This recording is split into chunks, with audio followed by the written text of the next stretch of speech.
Anything said on this show represents opinions only and are not meant to be taken as financial or legal advice. Welcome to Finances the Other F Word, a podcast about the money behind current events where we do the research so you won't have to. Here is your host, Mello, certified financial planner and author of Finances the Other F Word. Catch Mello live on the Station Head app Wednesday mornings at 6 a.m. Pacific Time via the handle @MomentOfMetal. Listener discretion is advised.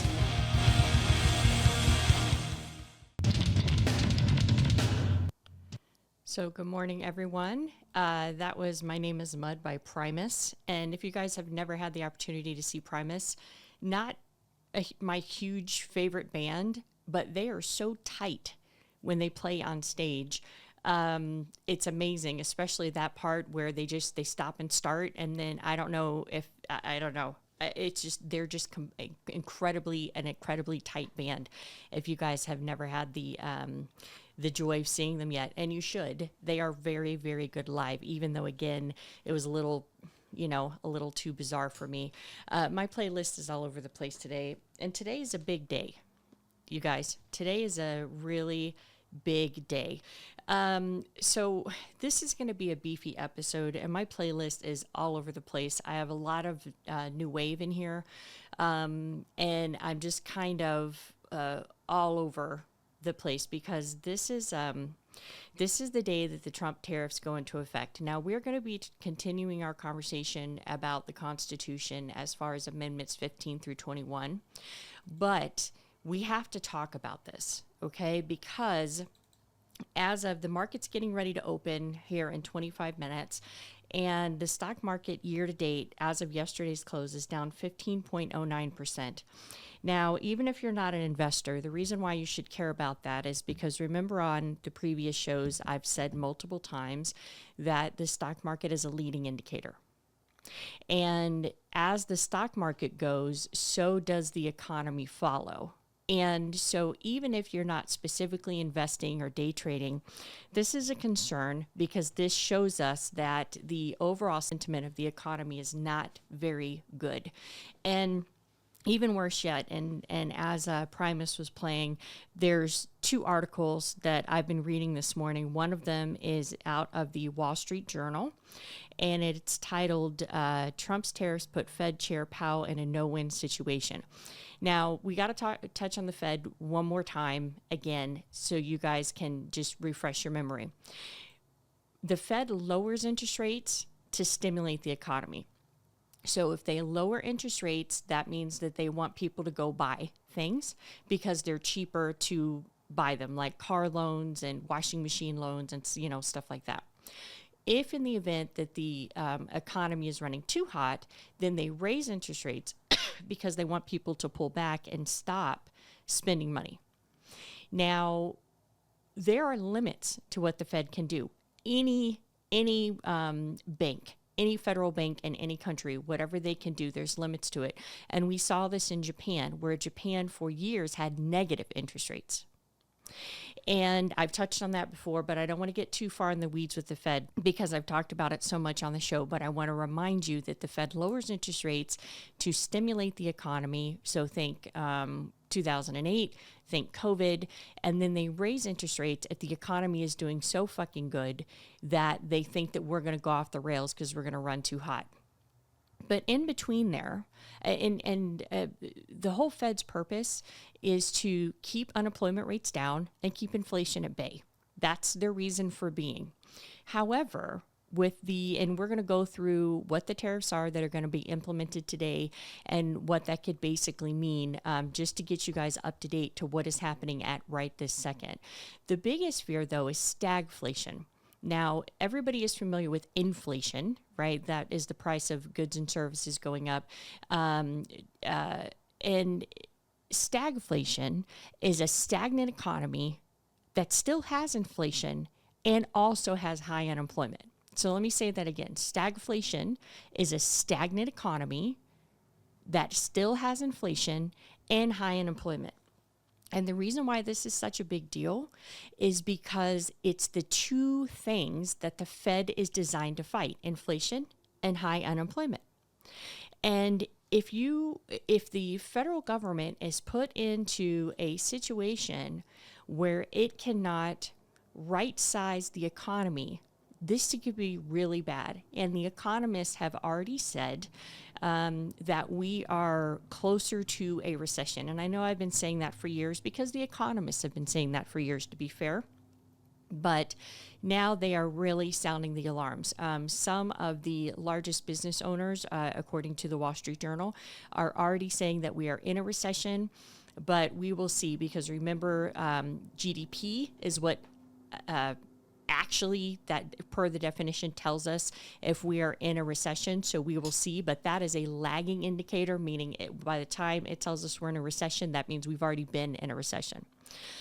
So I want you guys to be very aware of that, because if stagflation hits, this is going to be really, really challenging for the Fed.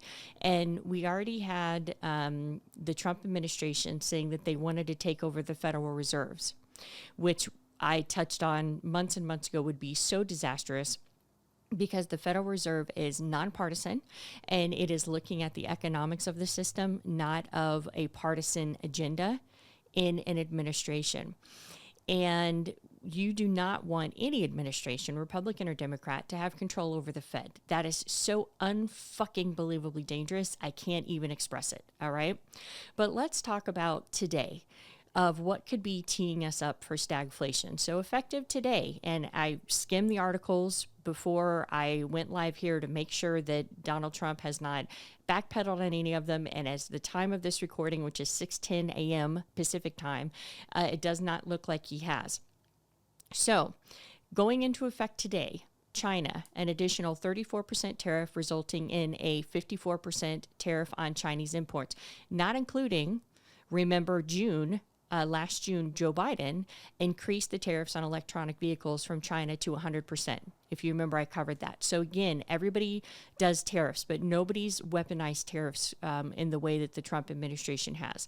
The European Union gets an additional 10% tariff, totaling 20% on EU imports. So when I talk about these increases, I want you to think about these are increases to your lessening your buying power. That means anything that you purchased from China before, socks, underwear, plastic goods, there's so many things we get from China, but it's going to be basically 54% higher. Now, as of before I went live, China has just said that they are also retaliating, and now they are increasing the tariff on American goods to 84%. So we are saying if it's coming in from China, we're going to charge you 54%. And China said, okay, well, if your goods and services are coming into China, we're going to charge you 84%. And the reason why this is so dangerous is because China is the second largest economy in the world. We're not fucking with a little tiny country, which I'm going to talk about here in a second. We're talking about the second largest economy in the world. It's like the bully picking on the second largest guy in the schoolyard. It's not the bully picking on the wimpiest kid or a island full of penguins, right? I mean, this is we're going toe to toe with somebody that's pretty much almost our equal. And if you remember on previous episodes, the trajectory and expectation was that China's economy will surpass the United States as the number one economy for maybe an 8 to 10 year period, before then the assumption somehow is that the United States will take back the first place. And as us being the largest economy in the world, we get a lot of benefits from that. And I've touched on them for so many times, and no doubt I will continue to touch on them again. So just keep listening and it'll come back. So China, we increased it to 54%. European Union, we add an additional 10% tariff, totaling 20% tariffs on those imports. Japan, we added an additional 14% tariff, making it 24% tariff on imports coming in from Japan.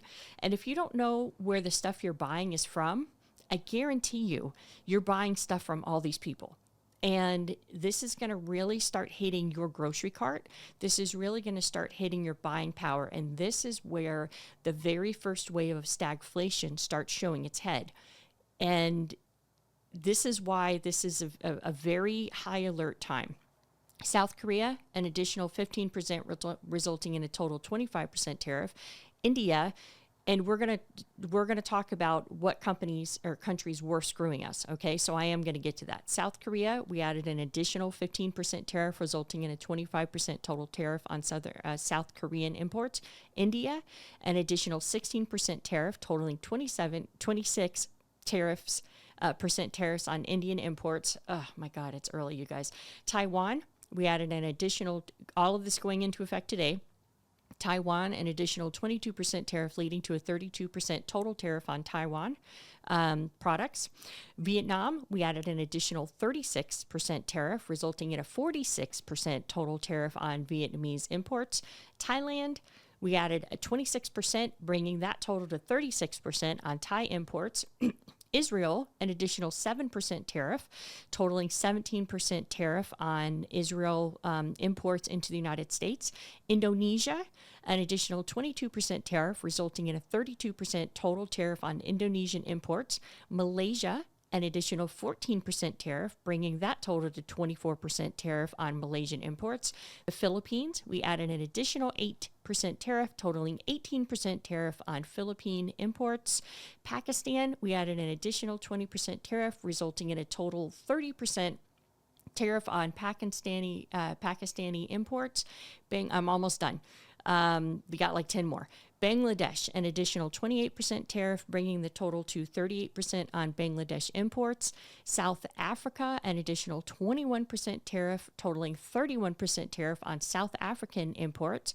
Turkey, an additional 20% tariff, resulting in 30% total tariff on Turkish imports. Brazil, an additional 19% tariff, bringing the total to 29% on Brazilian imports.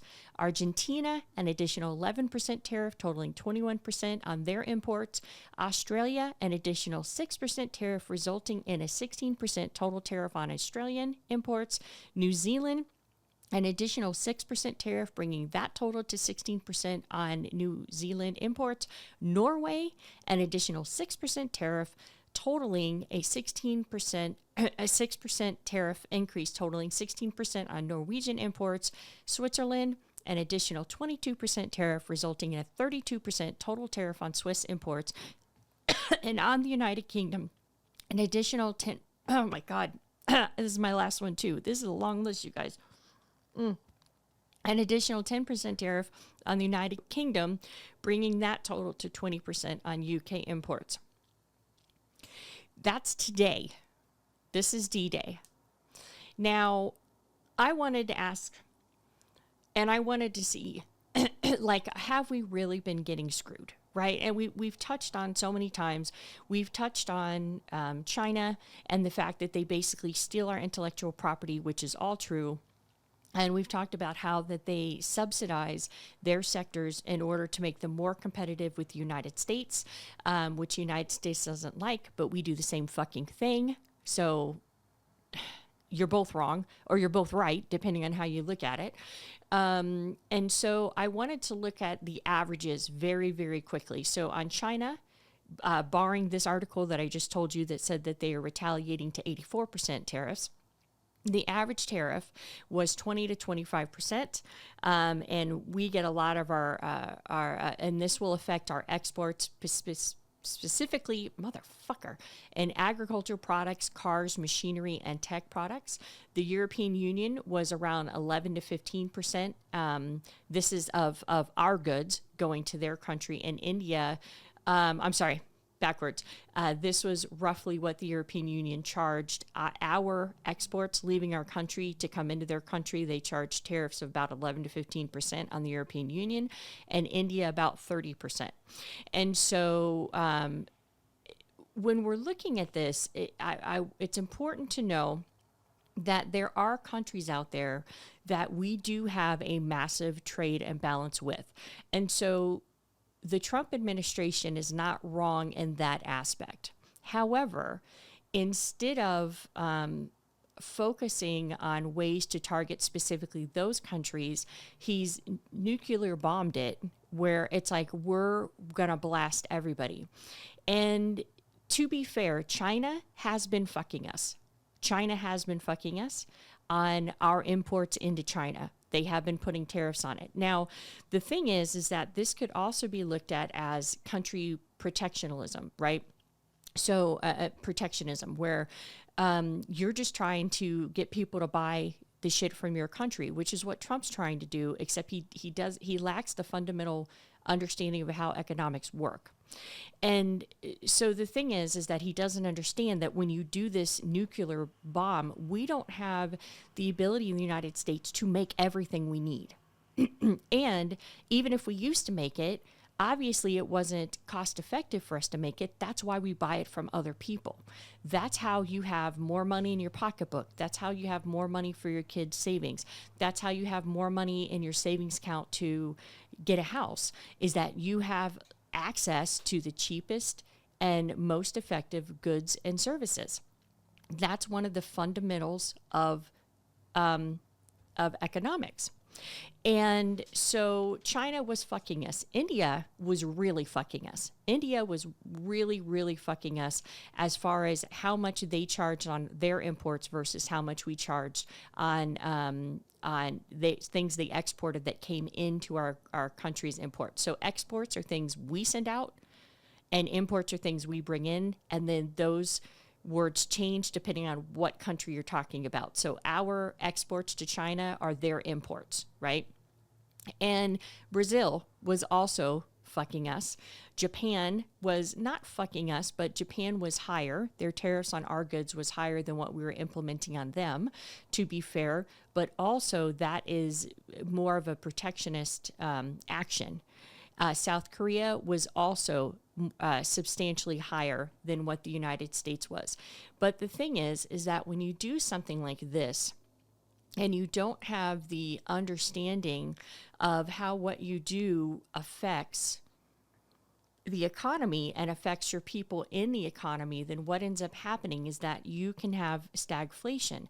Now, the federal government, again, can't, you can lower interest rates to negative, but that's really not good for an economy. And they only have a certain amount of wiggle room. And the thing is that if they jump on when these tariffs go into effect and they start lowering interest rates now, they're going to shoot their wad before anything really bad happens. Because as the layoffs go, we're at the very cusp of the assumed upward tick of unemployment rates going up. So what that does, and this is what the Wall Street Journal was reiterating, the Wall Street Journal article that I told you about, is that it puts them in a very bad situation. Because if they run in and they try to offset the detrimental actions of the administration, at some point, because remember, this is a compounding thing. Remember I explained how everything ripples through an economy? So the thing is that we haven't even started to see potential layoffs yet. We haven't started to see how it's actually going to start slowing down production in companies, where companies are going to start laying off and they're going to have RIFs, they're going to have reduction in force. And we haven't started seeing unemployment claims spike yet. All of this stuff hasn't happened yet. And at some point, like if you think of 2008, interest rates are damn near zero. And at that point, what the fuck do you do? And, even if like the little small countries that we put these tariffs on, even if they change their ways, it's not going to be as big a win for the United States as the detriment is caused by China and our trade war, and now Canada and America's trade war, and Mexico's and America's trade war. It's considering that those two partners had 0% tariffs. And the thing is that with Canada, there is a movement now that's buy Canada, buy Canadian. And the thing is that let's say that Trump decided to call all of this off and we went back to NAFTA. We've left a bad taste in their mouth that you would assume that the movement of buy Canada would continue to go, which means that our largest trading partner, we've just ostracized. And it does not look good. So this is why I don't want to talk about fucking tariffs every time I get on my fucking show. But I swear to God, every fucking time I get on my show, there's something new with fucking tariffs. And now China said they're going to go 84%. That means the administration's going to go higher, and then it's going to be ridiculous. It's going to be the two biggest bullies in the schoolyard fighting each other, and nobody is winning this thing. But everybody who's watching is getting hurt. Chinese citizens are getting hurt. We're getting hurt. And so I want you guys to be aware of that, not to be like, we're all going to die, right? But I really want you to understand what is happening right now, because as you see signs in the economy and you see things starting to change, and maybe you run across somebody who doesn't understand economics, and it's very easy for Trump to say, well, the Fed is against me. The Fed is against me. They're not lowering interest rates because they're against me. They're anti-Trump. They have Trump derangement system, all this stupid fucking shit. And if you don't understand how economics work, if you don't understand what the job of the Fed is to do, the federal government or the Federal Reserve has a very hard time explaining that to somebody who doesn't take the time to understand economics, doesn't take the time to understand what the Fed does, but wants to fall into the complacent ignorancy that everybody's against Trump, who's their candidate. And this is what the administration banks on. And I want you guys not to be that. I want you guys to understand that it's not about the Fed being anti-Trump or not trying to help him or whatever the case is. It's literally about, we don't want to push the Fed to a point where what they do is completely impotent and non-effective. We do not want to see that, because I've not done a show. I think I did one on finances, the other F word, a show on the Great Depression. But I think it's time. So as soon as I'm done with the Constitution, I think I'm going to do one on the Great Depression, because there was a lot of things that happened prior to the Great Depression that are similar to what is going on now. The difference is that, well, you know, we'll get to that. We're not going to go down that road. So I'm going to play real quick a song and catch up on chat. And so, of course, because I played Primus, it made me think of the bass, which then made me think of Orion by Metallica. So that is really a beautiful piece of music. I've never played it before. Couple really great comments in chat, and I don't want to get dystopian on you, but I do want to say something before we go into the Constitution. Also, real quickly, I forgot to say at the top of the hour, this is going to be a meaty episode.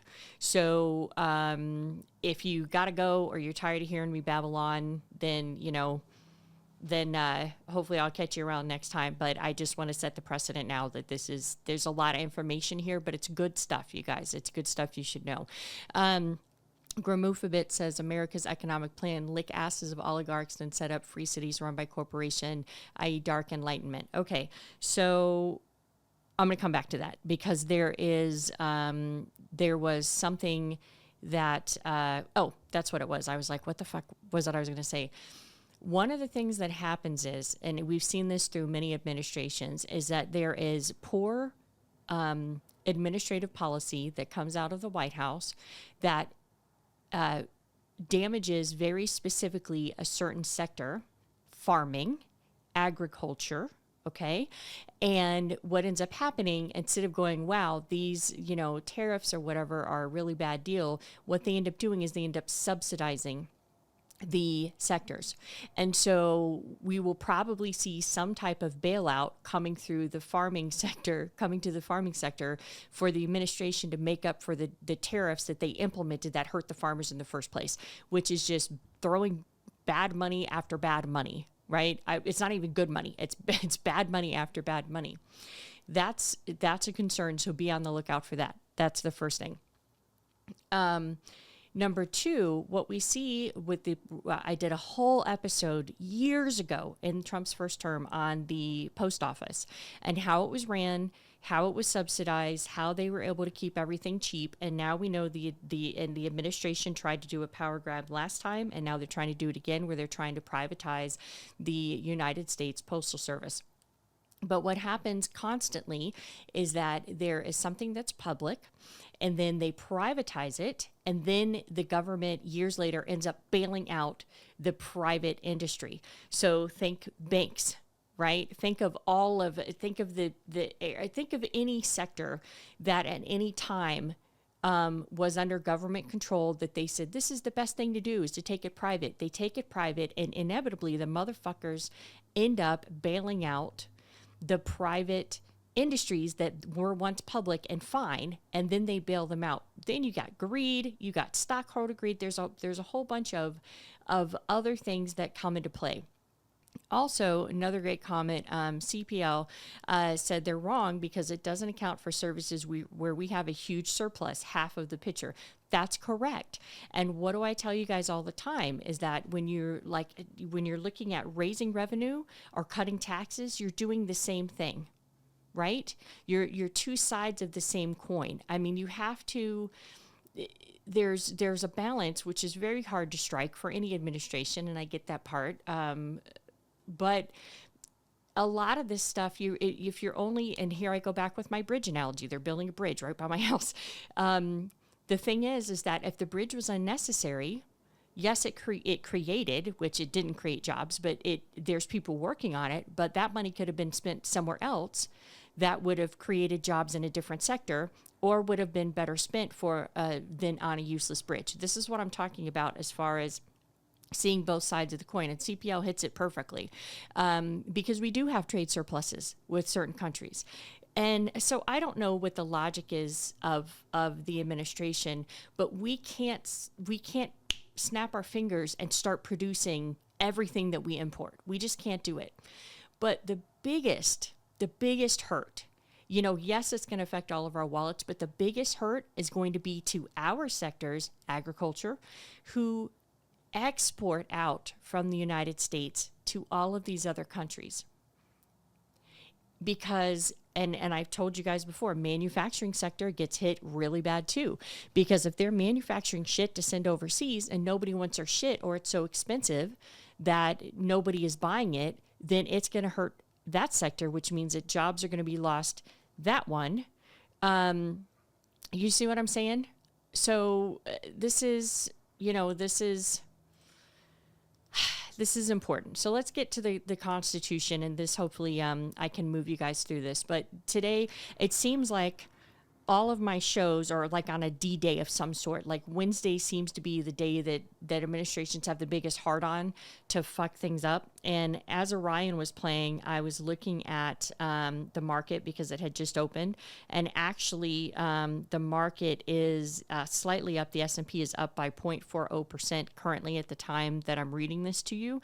However, I don't know. The S&P futures dropped. But more importantly, I don't know if everybody is aware yet that China says they will raise their retaliatory tariffs to 84%. If the market closes positive territory today, that would be great. I don't think it will. At the best, I'm hoping is that it goes sideways. It doesn't really do much, but I don't think it's going to close positive.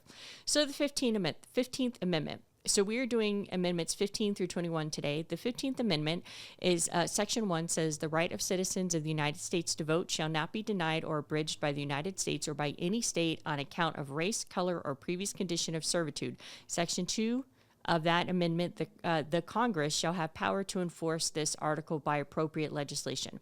So this is what allowed men to vote regardless of race. This was the 15th Amendment. And it also gave Congress the authority to pass laws making sure that no one was denied the right to vote because of their race. And this was the amendment that the Voting Rights Act of 1965 was based on, which has now since been mostly gutted. But it was the 15th Amendment that they based that the Supreme Court based that decision for the Voting Rights Act of 1965. However, now we've talked about the Supremacy Clause in one of the other amendments that said that basically the federal law of the land overrules state law. Okay? So you would think that by the 15th Amendment saying everybody can vote regardless of race or color, that should have been the end of the story. However, that's not what happened. And then we saw the rise of Jim Crow laws coming specifically in the South, and we're going to revisit those again, where they didn't say Black people couldn't vote, but what they did say is they said you need to take a test, or you need to pay a polling fee, or you need to do all of these other ridiculous things at the time in order to disenfranchise the Black vote, which we still see going on today with voters' rights. I told you guys about Louisiana, that the Supreme Court is supposed to make the decision in June of their blatant gerrymandering, if they're going to allow that to continue or not. We will see, but this comes up over and over again. And so the thing is that you would think, well, it's in the Constitution, the law is such, but we see that the states in their sovereignness, which we've talked so much about the state sovereignty, they still have found themselves in a place where they will do other things in order to make it difficult for Black, brown people, or poor Americans, a lot of poor white Americans, to be able to vote. And it wasn't until 1965. Now, I know for my Gen Z and my Gen Alpha people and my youngest millennials, that seems like a whole long time ago, but it really, just because it has a 19 in front of it, it really wasn't that long ago. If you think about it in the context of how we gave people the right to vote, how long it took us to protect them federally from state racism-driven prejudicial laws that the state was still implementing in order to hinder the Black and brown vote. And so when we talk about the Constitution, as I'm digging into this, and I'm hoping you're going on this journey with me, it's very important for you to understand that we can say we're American exceptionalism so much because of our Constitution, but once you get into the Constitution, you see that we're really not following the Constitution. And that's not a Trump administration thing. That's a historical thing. And it makes you really start looking at the Constitution in a different way, where it's maybe a coveted document, but it's not the almighty Constitution that you thought, because this should have been the do-all, be-all end of it. Right? This amendment that said, period, all men, regardless of race, should be able to vote. And the southern states are like, well, yeah, but, and insert Mexican in there, and insert Native American in there, and insert all these other different races. And you see how we have systemic prejudices built within our system. And so we had the Voting Rights Act of 1965 that has been mostly gutted. Okay?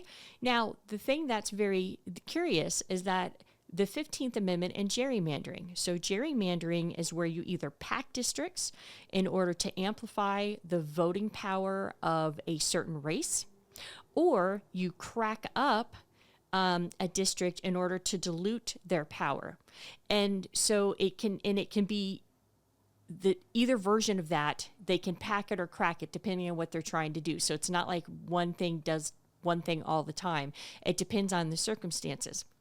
But when we're talking about gerrymandering, we're specifically trying to empower other certain people over other certain people, or we're trying to dilute people's voting power out. So with the Louisiana Supreme Court case that's in there right now, they tried to take a Black district that used to be 2 Black districts and make it 1 Black district, because they're trying to dilute their power, their voting power.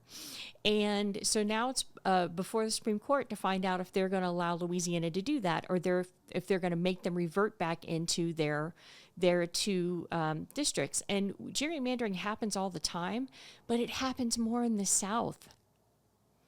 I don't, once you really start doing research, I don't really know how this is still an argument. The facts are there. The statistics tell us that. The numbers tell us that. And you know what I say? Numbers don't care how you feel, they're numbers. So the 15th Amendment should be putting a kibosh on all gerrymandering. Well, this is where it gets interesting. The Supreme Court says that's not a racial issue, that's a political issue. So when you're gerrymandering, it's not that you're trying to block the black vote or the brown vote, it's that you're trying to give an upper hand to your political party. What? So that's okay. That's okay. So in Rucho versus Common Cause 2019, the Supreme Court said partisan gerrymandering is a political question and not something federal courts should decide, even if it has racial effects. This is what I'm telling you about the Constitution. It's not almighty like I thought it was, because it clearly says, hey, you can't do this. You can't block people from voting. And then the Supreme Court goes, well, we're interpreting it this way. And it's a political issue. It's not a racial issue, even though we know that this predominantly happens in racial states like the South. And if you remember the last time we talked, I talked to you about the 3/5 compromise, where the southern states at the very beginning of our democracy and the Electoral College wanted their enslaved population who could not vote to count as their population to get more votes in the Electoral College. And so the 3/5 compromise came, where they would consider 3 out of 5 black people as a voting population, even though they couldn't vote. So I don't know if going into the Constitution is good or if this is really bad, because it's really shaking the foundation of what I thought, for me, I'm not speaking for you, what I thought the Constitution did, could do, and would do. Plus, courts require that challenges of this nature, that the primary factor needs to be proven that it's race. So you have to prove beyond a doubt that the primary factor they're doing this is because they're trying to disenfranchise black or brown voters. And if you can't prove beyond a doubt that that's the primary factor, even though it's pretty fucking obvious, then guess what? According to the Supreme Court, you have no case. And I have other court cases. We're not gonna get into it, okay? But to the 16th Amendment, and then I'll play a song. So the 16th Amendment, the Congress shall have power to lay and collect taxes on incomes from whatever source derived, without appropriate among the several states and without regard to any census or enumeration. So enumeration, remember, just means like things that are numbered. So this basically gives in Congress the ability to collect tax on all income. Now, there's been so many legal challenges to this, and there's been different movements, and I have them all here, but I'm not going to get into it. But what I want to point out here is that remember that this is how they got Al Capone. Okay? Because Al Capone, they couldn't get him, much like Trump. Even though we have proof of all of the things that have been illegally done, they could not get anything to stick. So that's where he got the name Teflon Don. And so what they finally got him on, because we didn't have racketeering laws back then, what we finally got him on was tax evasion. So he lived very lavishly, sound like anyone else lived very lavishly, but he chose never to file tax returns. And so they got him on that. And they put him in federal prison for 11 years, and they fined him $50,000, and then they forced him to pay back taxes and court costs. And this was, and of course he died of syphilis in prison, I believe. So the thing is that this was the amendment that they built the case on, the tax case, to go after and actually get Al Capone. Now, you can argue, if you're a libertarian, they say, no, nothing should be taxed, which doesn't make sense to me. But, all parties have their different things. So I'm going to play a quick song, cleanse the palate, and we will move on with the Constitution amendments.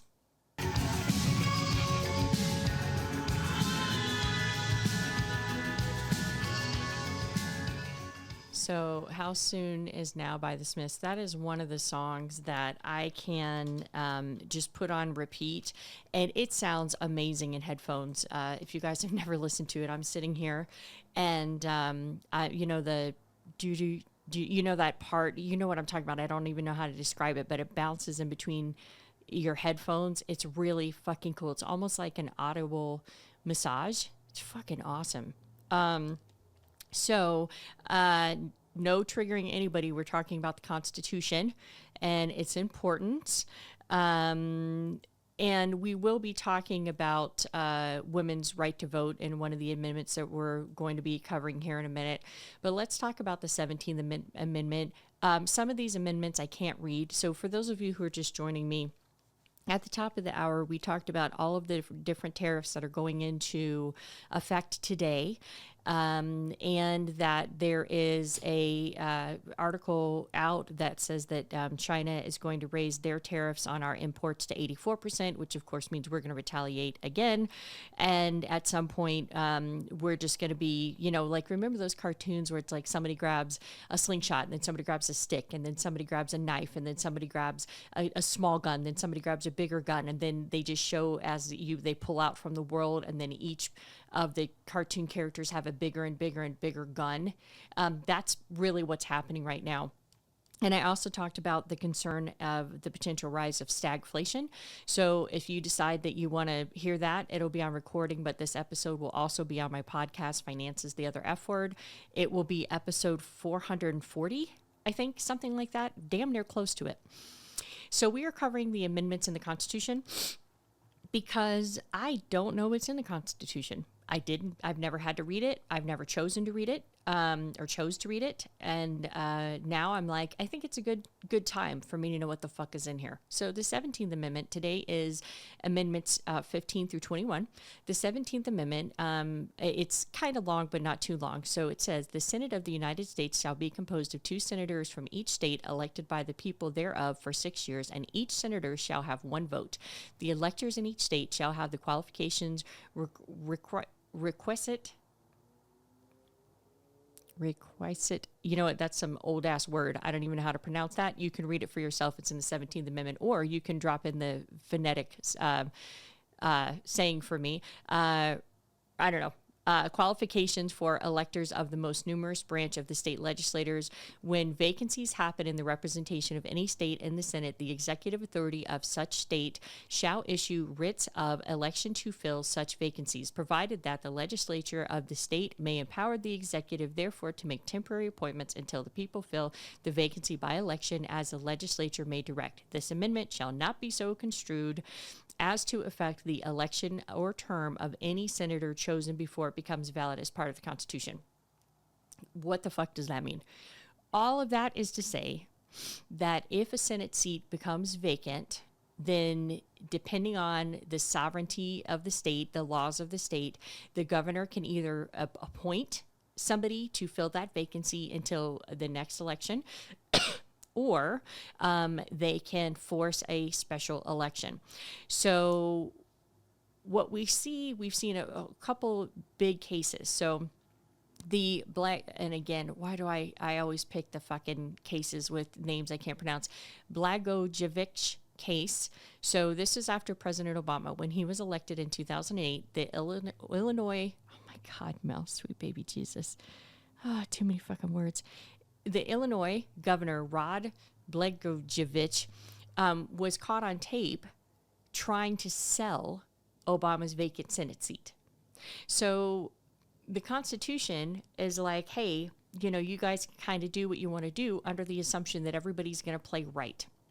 But the Illinois governor was trying to sell the Senate seat to somebody else, obviously for his gain, and this is not a good thing. So again, when we talk about the Constitution, it's really a historical document. It's like an outline. It's not the pillar that I thought it was in our democracy. And I don't know if that's good to have that knowledge or if that's bad to have that knowledge. And so there is currently 5 states. Where is in my notes here? In 45 states, governors have the authority to appoint a temporary replacement when a Senate vacancy occurs. So in most of our states, predominantly all of our states, if there is a Senate seat that's vacant, then the governor can appoint who they want to go there. In some states, there are laws that say if a Democrat left that Senate seat, then another Democrat has to be appointed. Then there's some that just go, fuck it, we're just going to put in whoever we want to. The 5 states that don't do that is North Dakota, Oregon, Rhode Island, Wisconsin, and Oklahoma. Governors do not have the authority to appoint temporary replacements, and instead they make a special election. Now, this is a mild amendment, but the reason why it's important is because when we have margins as tight as we do in the Senate and the House, being able to appoint a different party to a Senate seat is really, really, it's a big deal right now. It's a big deal. If we were dealing with, a time where our margins weren't as tight, then maybe it wouldn't be, I hope I'm not exciting you with all the words tight. Like, I'm like, woo, I keep saying the word tight over and over again. But seriously, when we're dealing with margins that are so tight, this is where this becomes a big deal. And this is a reason why you should know about it, besides in our Constitution. So little tiny amendments that seem like they don't mean shit actually mean a whole bunch given the right historical circumstances. 18th Amendment. Now, some of you guys might be familiar with this one. It is basically what enabled prohibition. So the 18th Amendment took away all of our alcohol. So it's a little long, and I'm not going to read it. It has 2 different sections. Basically, it took away our right to alcohol. But the reason why this was so monumental, I've talked about the tax code multiple times on my show about how the tax code is trying to get you to do a certain set of behaviors.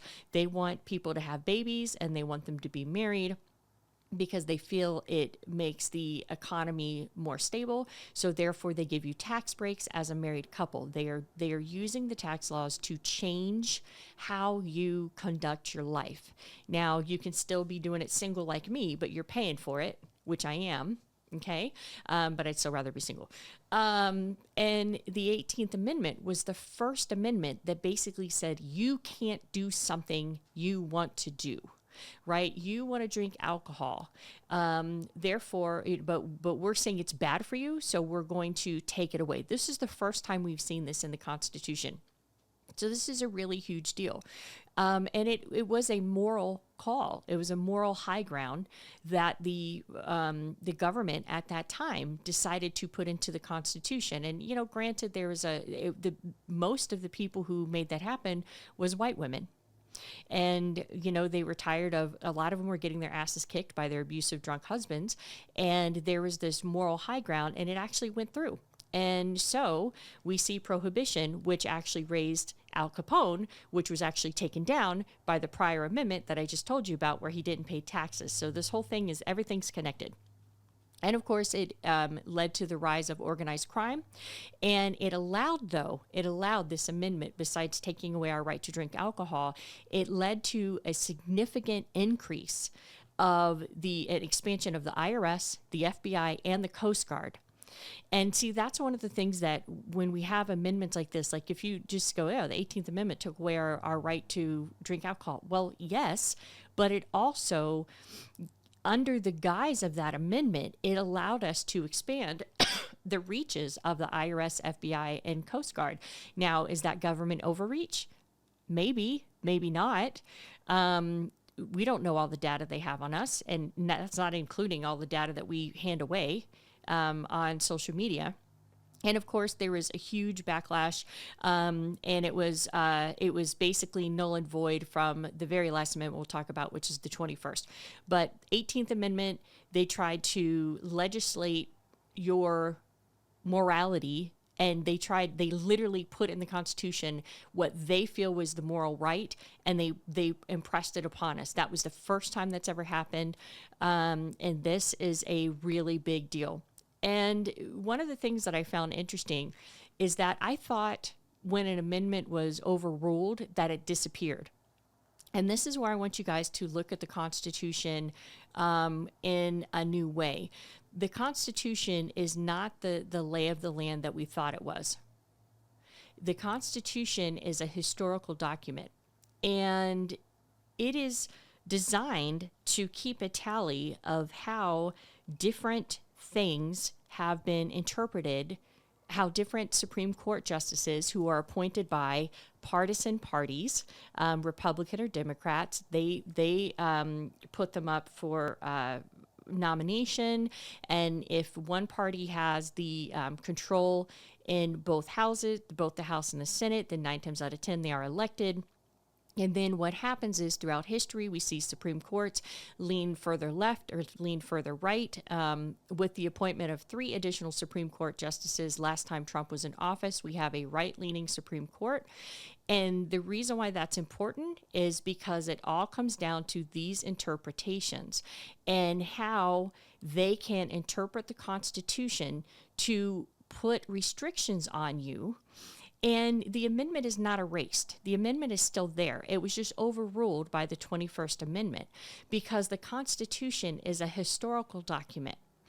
But I hope as you've listened to me on this series talking about the Constitution, you'll see more and more that it's not what we thought it was. And that's really sad. And I'm actually going to play, I'm going to just play my last song, and then I'm going to finish out the last 2 amendments, and then we're going to be done for today. For those of you who are just joining me, first of all, thank you. Second of all, at the top of the hour, for those of you who are new to my show, I break down what's going on in the economy and different things that are happening and how they're going to affect your wallet. And this is a big day. This is D-Day. This is when all of the administration's tariffs on basically everybody hit. And I covered that in detail at the top of the hour. So if you want to listen to that, then you can go back, or you can check out my podcast, Finance is the Other F Word, and this will be, episode 430 something. Actually, I'm pulling it up right now.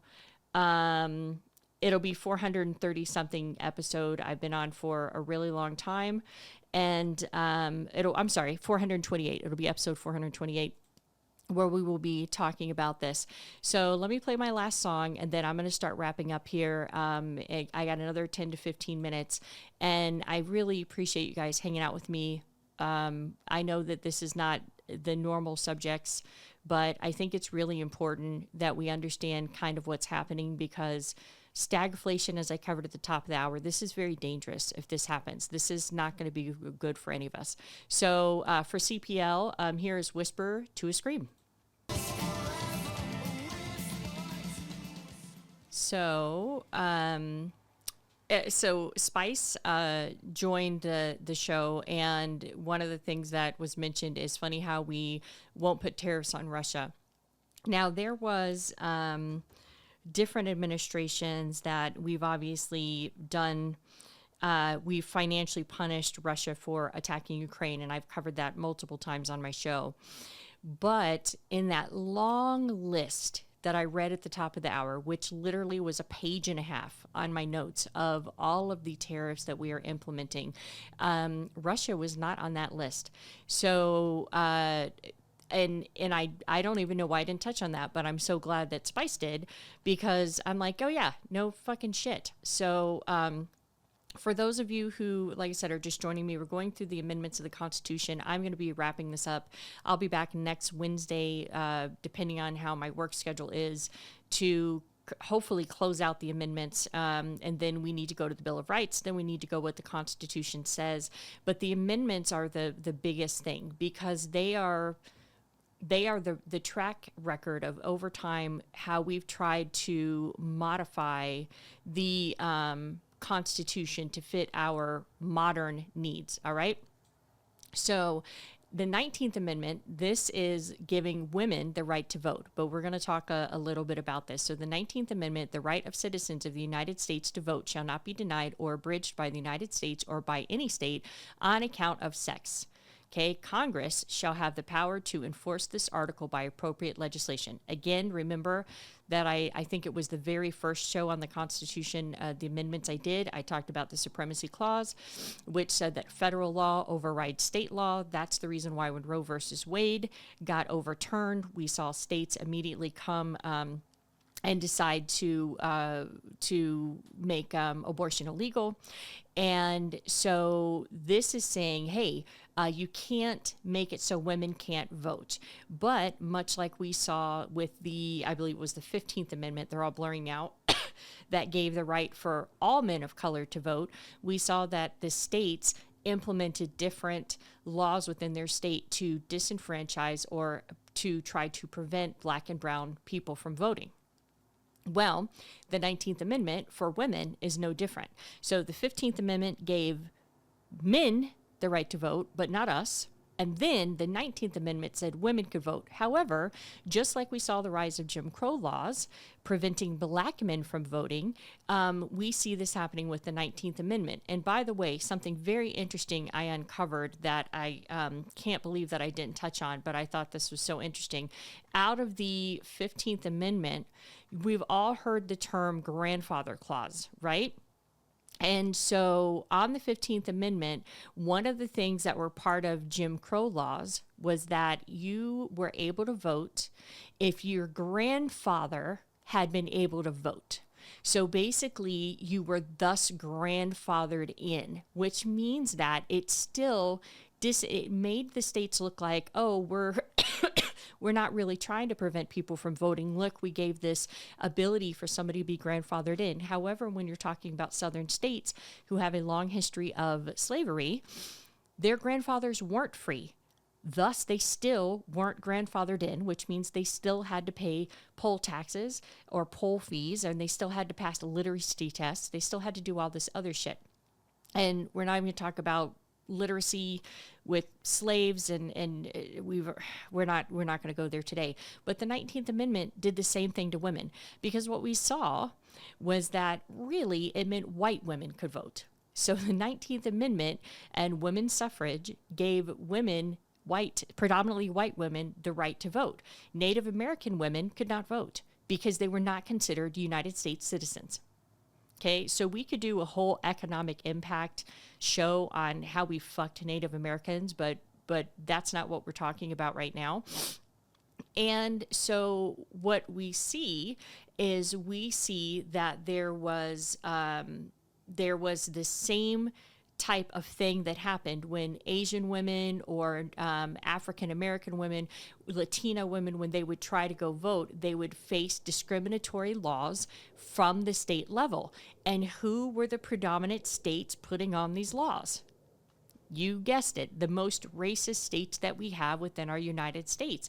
And this is why, if you say that there's an end to racism, that doesn't even make sense, because of the simple fact that it is so bred into our Constitution to think that it's just disappeared now and you don't need DEI or you don't need anything like that because we're all equal, is ludicrous, especially if you take the time, like I am, to dig through this history. And I didn't even know that the 19th Amendment was the amendment that gave us the right to vote as women, but I just thought that meant everybody got to vote. If you had a vagina, you were able to vote. And there you go. Case closed, wipe your hand. And then I do the history and I'm like, oh, fuck, that's not even true either. So then what becomes very interesting here is touching on transgender rights. Now, I don't care how you feel about people who are transgender. That's none of my business. But if you have people who do not identify as a female or a male, and you have the 15th Amendment that allowed men to vote, regardless of race, color, or creed, and then you have the 19th Amendment, which allowed women the right to vote, can you constitutionally argue that since a trans person does not correlate with either sex, that somehow they can be discriminated against or disenfranchised from voting? Do you guys see what I'm saying? And you might think this is a stretch, but this isn't a stretch. This isn't a stretch. This is real. This is a real document that we have seen through many of the court cases, that some I've touched on, a lot of them I haven't, that have been interpreted by the whims of the Supreme Court. And the Supreme Court is not always on the right side of history. And that was so disheartening. That realization was fucking bummed me out. And we see that Native American women were not able to vote until the Indian Citizenship Act of 1924, even though some states still found a way to not let them vote. Okay? Asian women did not get the right to the federal constitutional right, or the not the constitutional right, didn't get the federal protection until the McCarran-Walter Act of 1952. So this is, you guys, like I said, just because it has a 19 in front of the year, if my audience is younger, that does not mean that it was that far away. At some point, you're going to be like, just like what Stuart was saying, was like, shit, that was just when I was alive. They eliminated redlining in the 70s. Most of us were born in the 70s. That's fucking ludicrous, right? And also, the Voting Rights Act of 1965, which has mostly been gutted now, is the massive Voting Rights Act that helped cement a lot of these, like to fortify a lot of these rights. You guys see what I'm saying? And so my heart is heavy reading the Constitution. I mean, I guess I thought interpretation was meaning that it's of a word. Like, oh, this word was implied to mean this, even though we don't use it anymore. I honestly thought that's what interpretation was. I did not understand as an American that literally the Supreme Court could take this document and manipulate it in a way that best suits a right or left leaning agenda. And having a Supreme Court that's mostly left is not good either. I'm not sure why they haven't put something in place now that says, hey, Supreme Court, you got to be fucking balanced. You got to be left and you got to be right and you got to be in the middle. And that's how it has to be. I especially realizing now, like with the 18th Amendment that took away our right to drink, that's getting ready to get repealed in the 21st Amendment. The fact that a right-leaning court system could start imposing in a constitutional way, values that they perceive as the right values, and as Christian, and I've said 1,000 times, I'm Christian, but this is fucking ridiculous, to allow a small band of judges to be able to impose people on what religion they will or will not do and what values that they will or will not be expected to uphold. That's ridiculous, okay? What I believe is not what you believe, and it doesn't have to be what you believe. That's a bunch of bullshit. And it's so fucking, it breaks my heart, you guys, to be honest with you. Doing the research, like I'm happy that I do the research, and for those of you who hang out with me and listen to my show and listen to the research, and like I always say, you can email me at any time and I'll send you all the resources of everything that I looked at. But it is so painful, and I can understand why people who are aligned with a certain administration, either left or right, can choose complacent ignorance. But man, it fucking hurts to realize this. It's just this whole massive realization, and it goes absolutely against American exceptionalism, which I've touched on multiple times on my show, which is the belief that America is just better than everybody else. We're smarter than everybody else. We have it figured out. So the 21st Amendment, and then I'm wrapping up here. The 21st Amendment basically got rid of prohibition. The 21st Amendment got rid of the federal law that says alcohol was illegal, and it turned it back down to the states. So even though at this time there's not any state that says alcohol is illegal, each state has the right that if they felt the need, they could decide that nobody in their state could drink. Ain't that some shit, you guys? Like, just think about that. Just think about that.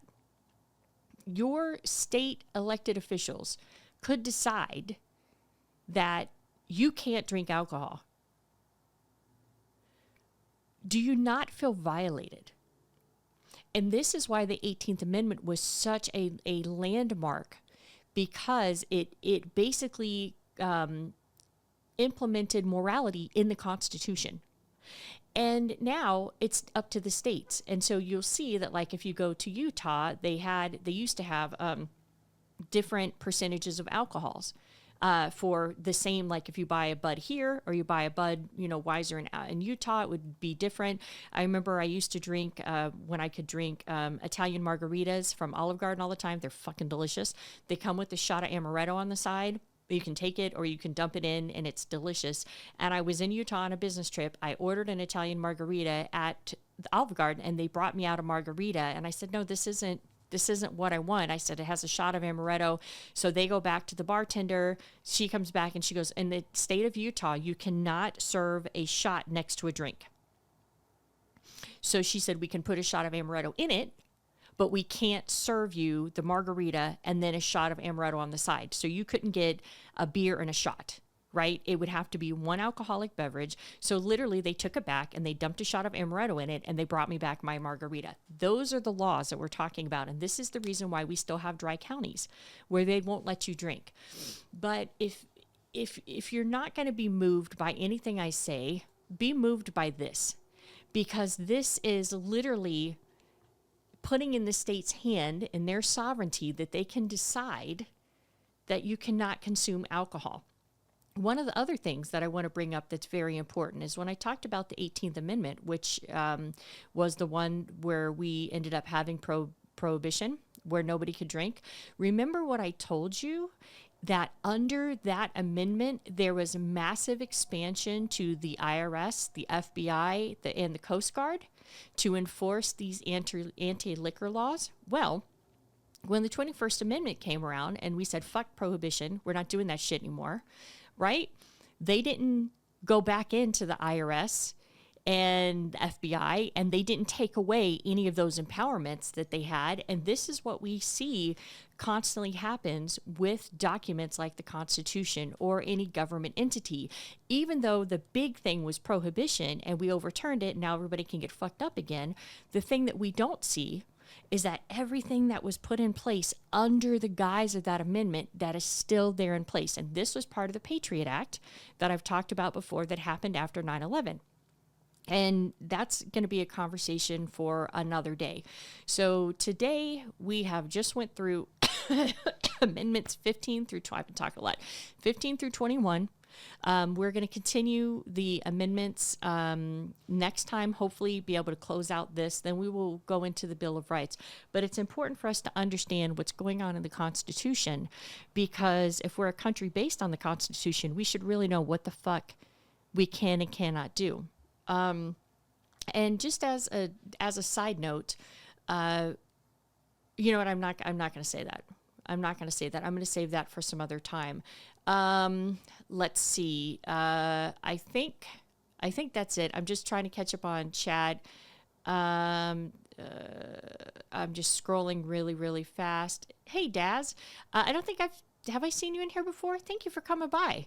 I'm sorry this is at the very tail end of it, but you can listen to the replay. There's a lot of tariffs that are going into effect today and a lot of concern on the economy. I just saw the ludicrous meme, fucking hilarious. Yeah, Spice, another good point. Let's see.